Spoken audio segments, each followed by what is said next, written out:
नमस्कार विद्यार्थी मित्रांनो, मी ऋषाली तुमच्या सगळ्यांचं स्वागत करते ऋषाली पाठशाला या आपल्या यूट्यूब चॅनलमध्ये. आज आपण महाराष्ट्र बोर्डचं 7th स्टँडर्डचं आपण सायन्स स्टडी करणार आहोत. चला तर सुरू करूया. पहिलं चॅप्टर आपण बघणार आहोत the living world, adaptation and classification. Living वर्ल्डमध्ये जसा जसा काळ बदलला तशा प्रकारे कोणत्या प्रकारे अडॅप्टेशन झालं आणि त्याचं क्लासिफिकेशन कोणत्या प्रकारे केलं गेलं याचं आपण डिटेल्स बघणार आहोत. याच्या अगोदरच्या आपण क्लासमध्ये काय स्टडी केलंय की आपण प्लांट्सचं स्टडी केलंय, terrestrial, aquatic, amphibian, reptile, aerial. हे जे काही बेसिक वर्ड्स आहे किंवा हे बेसिक त्याचे पार्ट्स आहे हे आपण बघितले. त्याच्यानंतर आपण व्हर्टिब्रेट, नॉन व्हर्टिब्रेट हे प्रकार आपण थोड्याफार प्रमाणात त्याची इन्फॉर्मेशन घेतली. आता आपण ह्या चॅप्टरमध्ये ॲक्वॅटिक प्लांट, टेरेस्ट्रियल प्लांट हे जे काही वेगवेगळे प्रकार पडतात, डेझर्टमध्ये कोणते प्लांट आढळतात, कोणते ॲनिमल आढळतात, ह्या सगळ्यांचा आपण डिटेल्स आता 7वीमध्ये 7th क्लासमध्ये आपण स्टडी करणार आहेत. तर फर्स्टली आपल्याला काय आहे, ॲडॅप्टेशन म्हणजे काय आपल्याला माहित पाहिजे की ॲडॅप्टेशन म्हणजे काय. तर आपण बघा हे शॉर्ट नोटमध्ये आपण त्याचं कलेक्शन केलंय. आता ॲडॅप्टेशन म्हणजे काय, gradual change occurs in the body parts and also in the behavior of organism which helps them to adjust to their surrounding. Such change are called adaptation. म्हणजेच काय, जीवन जगत असताना किंवा जसं जसं काळ वाढत जातो तसं तसं काय प्राण्यांमध्ये, वनस्पतीमध्ये काही ॲडॅप्टेशन, काहीतरी चेंजेस सराउंडिंगच्या सोबत त्यांना राहण्यासाठी, जुळवून घेण्यासाठी ते स्वतःमध्ये काहीतरी बदल करतात. त्याला आपण काय म्हणतो, ॲडॅप्टेशन म्हणतो. आता ॲडॅप्टेशन बघा, त्याचं एक्झाम्पल दिलंय, ॲडॅप्टेशन इन प्लांट्स. मग कसं झालं ॲडॅप्टेशन, त्याचे एक्झाम्पल्स दिले बघा.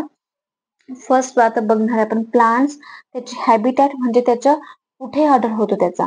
ॲक्वॅटिक आहे, डेझर्ट आहे म्हणजे पाण्यामध्ये आढळतात, वाळवंटात आढळतात की जमिनीवर किंवा सेमी ट्रॉपिकल रिजन म्हणजे जिथे कमी प्रमाणात पाऊस पडतो किंवा जिथे खूप जास्त प्रमाणात पाऊस पडतो, अशा कोणत्या प्रकारच्या भागामध्ये ते आढळतात त्याची आपण माहिती घेणार आहे. टाईप ऑफ रूट्स, त्याचे रूट्स कोणत्या प्रकारचे, त्याचे कॅरेक्टरिस्टिक्स ऑफ लीव्स, त्याचे पानं कोणत्या प्रकारचे आहेत आणि कॅरेक्टरिस्टिक्स ऑफ देअर स्टेम, त्यांचं खोड कशा प्रकारचे, हे सगळं आपण बघणार. फर्स्टली आपण लोटस बघणार. लोटस हा ॲक्वॅटिक आहे, त्याचा रूटचा टाईप फायब्रस आहे, म्हणजे तो पाण्यामध्ये राहतो आणि त्याची मुळे पाण्यामध्ये फायब्रस याच्या स्वरूपात असतात. देन त्याचे लीव्स कसे असतात, large and with a waxy layer. जे आपण लोटस बघितलं त्याच्यावरती वॅक्सची लेअर असते, का तर त्याच्यावरती त्या पानांवरती पाणी थांबू नये किंवा पाणी त्याच्यावरती राहू नये म्हणून ते वॅक्स असतं लेअर त्याची. त्याचं स्टेम कसं असतं, हॉलो अँड फ्लेक्झिबल, म्हणजे ते वाकणारं असतं किंवा त्याच्यामध्ये पोकळ असतं, का तर ते पाण्यामध्ये तरंगत राहावं यासाठी त्याचं जे खोड आहे हे पोकळ असतं. ओके. देन त्याच्यानंतर कॅक्टस, डेझर्टमध्ये, वाळवंटामध्ये निवडुंग आपल्याला आढळतं. त्याच्यामध्ये रूट कसं तर टॅप रूट येतं आणि त्याचे काय टॅप रूट असतं आणि पाण्याच्या शोधामध्ये त्याची मुळं आजूबाजूला बारीक तंतुमय मुळं त्याची विंखुरलेले असतात. Leaves are modified into thorn, त्याची जे पानं असतात ते काट्यांच्या स्वरूपात डेव्हलप झाले असतात, म्हणजे त्याने त्याच्यामध्ये ॲडॅप्टेशन केलेलं असतं. थिक हार्ड वॉल सक्सलंट, त्याच्यामध्ये जे काही पोर्स असतात ते हार्ड वॉलचे असतात, का तर त्याच्यामधनं पाणी इव्हॅपोरेशन थ्रू बाहेर पडू नये, ते पाण्यातच स्टोर राहावं, स्टेम मध्ये स्टोर राहावं याच्यासाठी त्याच्यामध्ये हार्ड सक्सलंट असतात, म्हणजे काय सक्सेशन त्याचे इझिली होऊ नये म्हणून. त्याच्यानंतर बनियान ट्री आपल्याला माहिती आहे. बनियान ट्री कसं असतं, ट्रॉपिकल रेन फॉरेस्ट म्हणजे ट्रॉपिकल रेन फॉरेस्ट मध्ये याची वाढ होते. याचे रूट्स हे फायबर्स असतात, लार्ज ग्लॉसी ग्रीन असतात याचे लीव्स आणि मोस्टली स्ट्रॉंग अँड हेवी. जर आपण बघितलं वडाच्या झाडाचा खोड हा एक खूप स्ट्रॉंग असतो आणि प्रचंड मोठा ह्यूज याचा ट्रीज असतो. ओके, हे आपल्याला लक्षात आलं असेल कसे कसे ॲडॅप्टेशन स्टेम मध्ये आणि लीव्स मध्ये. आता आपण डिटेल एक एक प्रकारचं ॲडॅप्टेशन कसे झालेत हे आपण बघणार आहे. फर्स्टली आपण बघतोय काय, ॲडॅप्टेशन इन ॲक्वॅटिक प्लांट्स. आता ॲक्वॅटिक प्लांट्स मध्ये ॲडॅप्टेशन काय झाले आपण त्याचं स्टडी करणार आहे. बघा, फर्स्टली हे जे आपण की पॉइंट्स काढले हे जर व्यवस्थित आपण स्टडी केले तर आपलं पूर्ण काय ॲक्वॅटिक प्लांट मध्ये हे अगदी शॉर्ट प्रकारे आपण ते लक्षात ठेवू शकतो आणि आपल्या रिमेंबर पण आपल्याला आठवणीत पण राहू शकतं ते व्यवस्थित. ओके. आता ॲडॅप्टेशन बघा, adaptation in aquatic plant. Are firmly rooted in the soil at the bottom of the water bodies. म्हणजे हे काय, याचं रूट काय वॉटर बॉडीच्या बॉटमला फिक्स झालेलं असतं. ओके, म्हणजे पाण्याच्या तळाला किंवा तळ्यामध्ये वगैरे आपण लोटस बघितले असेल. ओके, तसे त्याचे रूट्स फॉर्म झालेले असतात. Stem R submerge. सबमर्ज म्हणजे काय, पाण्याखाली असलेले किंवा पाण्यात बुडालेलं त्याचं स्टेम असतं. Leaves and flowers floating on the surface. आपण लोटसचे फ्लावर्स आणि लीव्स बघितले असेल ते पाण्यावरती तरंगतात. Okay, some plants are entirely floated. आणि काही आपण ॲक्वॅटिक प्लांट्स बघितले असेल ते टोटली पूर्णपणे पाण्यावरती तरंगतात, म्हणजे त्याची मुळं पण पाण्यातच असतात, ते जमिनीत रोवलेली नसतात.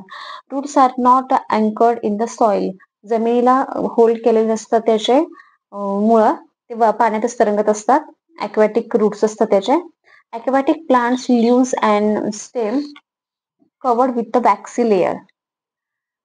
पाणी त्यांना चिटकू नये त्याच्या खोडाला पाण्याला म्हणून त्याच्यावरती वॅक्स लेअर असते. Okay, air space present in the stem and petioles. त्यांच्यामध्ये एअर स्पेस प्रेझेंट असतो त्याच्या पेटिओल मध्ये आणि स्टेम मध्ये. तर तुम्ही पिक्चर मध्ये बघू शकता या प्रकारे त्याचे एअर स्टेम प्रेझेंट असतात. ओके, नाव नेक्स्ट आता आपण बघतोय next adaptation in a desert plant. आता डेझर्ट प्लांटचं आपण कसं करणार आहे आता, डेझर्ट प्लांट मध्ये आपण बघू शकतो desert plants are leafless or their leaves are like a small needle or have been modified into thorn.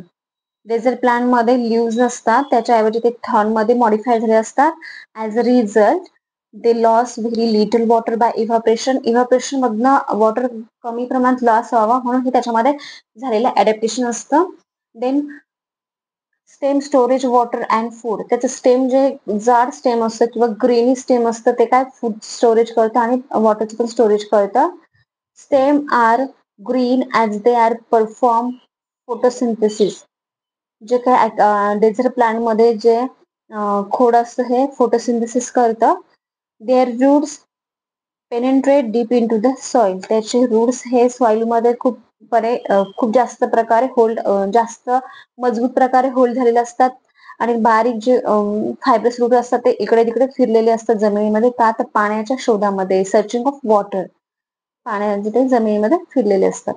Thick layer of the waxy substance on the stem. आणि त्याच्या स्टेमवरती थिक लेअर प्रेझेंट असते. तुम्ही पिक्चरमध्ये cactus बघू शकतात कसं असतं आणि कसे त्याचे थ्रोन वगैरे डेव्हलप असतात, त्याचे फ्लावर्स. आणि बघा कशा प्रकारे कॅक्टस असतात, काटेरी झुडूप असतात आणि स्ट्रॉंग त्याचं खोड असतं. ओके, नाव नेक्स्ट आता आपण बघणार आहे adaptation in a plant of snowy region. बर्फाळ प्रदेशामध्ये वनस्पतीमध्ये कशा प्रकारे ॲडॅप्टेशन झालेलं असतं आपण त्याचा स्टडी करतोय. बघा, plants of a snowy region mainly include conifer like deodar and pine. म्हणजे जे काय स्नो रिजन मध्ये जे काय प्लांट्स असतात हे कोन लाईक कोनिकल शेपचे असतात, का तर त्यांच्यावरती पडणारा बर्फ त्या पानांवरती, खोडांवरती, झाडावरती साचून न राहता तो खाली जमिनीवर घरंगळत यावं यासाठी कोनिकल शेप असतो ह्या झाडांचा. स्लोपिंग ब्रांचेस असतात, खाली झुकलेल्या असतात, जमिनीच्या दिशेने त्याच्या ब्रांच झुकलेल्या असतात, का तर स्लोप तयार व्हावा हे त्याच्यामध्ये झालेलं ॲडॅप्टेशन आहे. Conical shape prevent the snow from the accumulating on the tree and thick bark helps the tree to withstand the cold. आणि त्याची थिक बार असते, जी जाड साल आलेली असते, कशासाठी तर कोल्डमध्ये, थंडीमध्ये त्या स्टेमचं संरक्षण होण्यासाठी थिक साल असते त्याची.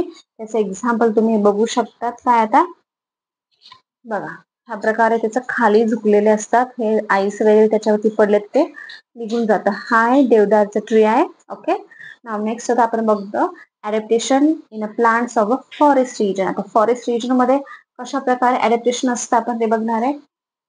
आता फॉरेस्ट रिजन मध्ये आपण बघितलं की झाडांची स्पर्धा झालेली असते, का उंच उंच वाढण्यासाठी, का तर बिकॉज त्यांना सनलाईट मिळण्यासाठी, का तर सनलाईट त्यांना त्यांच्या फूड तयार करण्यासाठी, फोटोसिंथेसिससाठी त्यांना सनलाईट गरजेचा असतो. आणि घनदाट जंगल असल्यामुळे प्रत्येक झाडापर्यंत सनलाईट पोहोचत नाही, म्हणून तो घेण्याच्या आणि त्यांची हाईट जास्तीत जास्त वाढत जाते.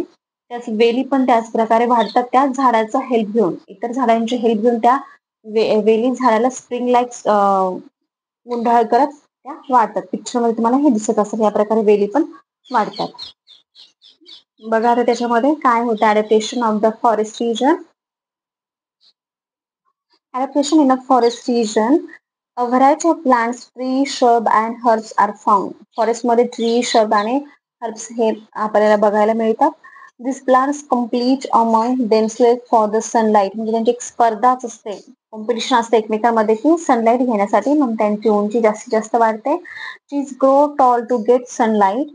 Spring like tendrils on the stem of the climber is an example of adaptation. म्हणजे काही झाडामध्ये स्प्रिंग लाईक टेंड्रिल म्हणजे काय, जसं आपण कारलेटची वेल बघितलंय किंवा आपण कुकुंबर बघितलंय की ज्याला जे स्प्रिंग लाईक स्ट्रक्चर झाले असतं वेलीला हेल्पसाठी, तसं त्याच्यामध्ये टेंड्रिल्स डेव्हलप झालेले असतात. नाव आता आपण नेक्स्ट बघतोय ॲडॅप्टेशन इन अ ग्रासलँड.